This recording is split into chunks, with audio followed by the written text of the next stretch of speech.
Hi everyone, it's me, Kathy from Pocono Sewing Back, and I'm part of the educational team. And today I want to talk to you about the multifunction foot pedal. Now, if you have a Brother or a Babylock machine that has this foot pedal, just the main portion, I'm not talking about the secondary one that I have attached to my machine, but if you have the large foot pedal, along with having the multifunction foot pedal capability in the settings of your machine, then this video tip is going to be great for you, and I hope you like this tip as much as I do. So peer over my shoulder and I want to show you this tip.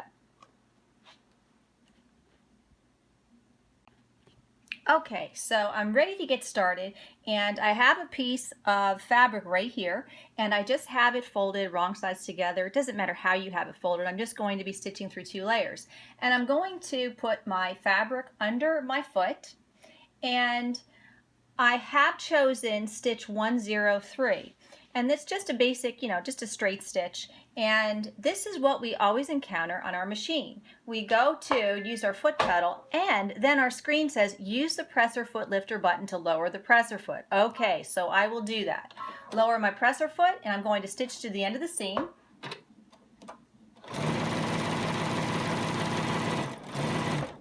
And I'm going to cut my threads.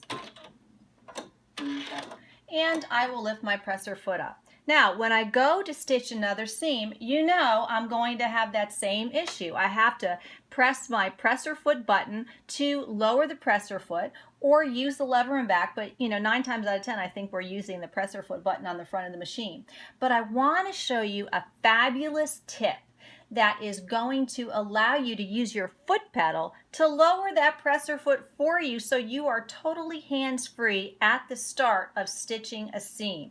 And this is a great tip. It's one that I hear people who are former Pfaff and Viking owners, they say, you know what I miss about my machine? When I would go to step on the gas on that foot pedal, it would lower the foot automatically. Now, this is not a default to the Brother or the Babylock's machines, but we can trick our machine using our multifunction foot pedal to lower the foot for us at the beginning of the seam, so we don't have to keep going and pressing that button. And right now I'm going to show you how to do that. The first thing we're going to do is go into our settings menu, and on my machine it's right there. The icon is in the upper left hand corner, and on your machine, unless you have the same machine as me, it's going to be in a different location. I'm going to look for the option for the multifunction foot pedal, and it's right here. So you're going to look for something that looks like this. Now, we are not concerned with that secondary foot pedal. So if you don't have that option, don't worry about it. It's not relevant to this video. All we're looking for is how to program the heel portion of that multifunction foot pedal. And it must be set to needle position up or down. And I'll repeat that. Heel portion of your main foot pedal must be set to needle position up or down. If it's not set to that, use your arrows right here to change it so that it does say that. I'm going to press OK. The next thing I want to do is enable my pivot function. So this icon right here with your pivot, I'm going to press that and it's going to turn orange. So now I have engaged my pivot feature. And this is where the magic of the machine lowering the presser foot is now going to take place. So I'm going to put my fabric under my foot, and I'm going to actually pick up my foot pedal to show you what I'm doing here. So here is my multifunction foot pedal.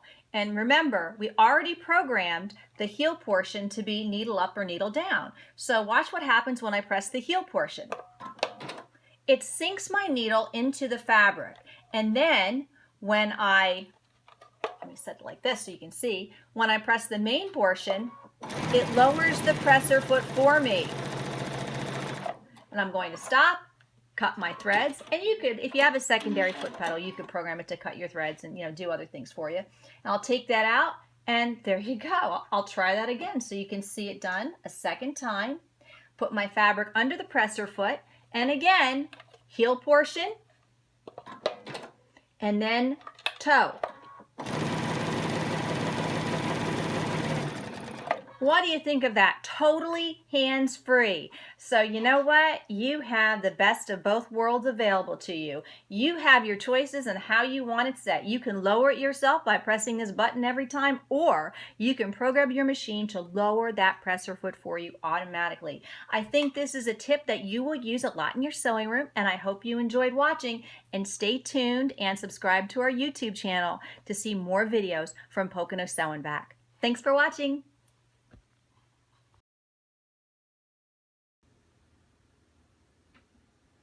Hi everyone, this is your bonus video clip on the multifunction foot pedal.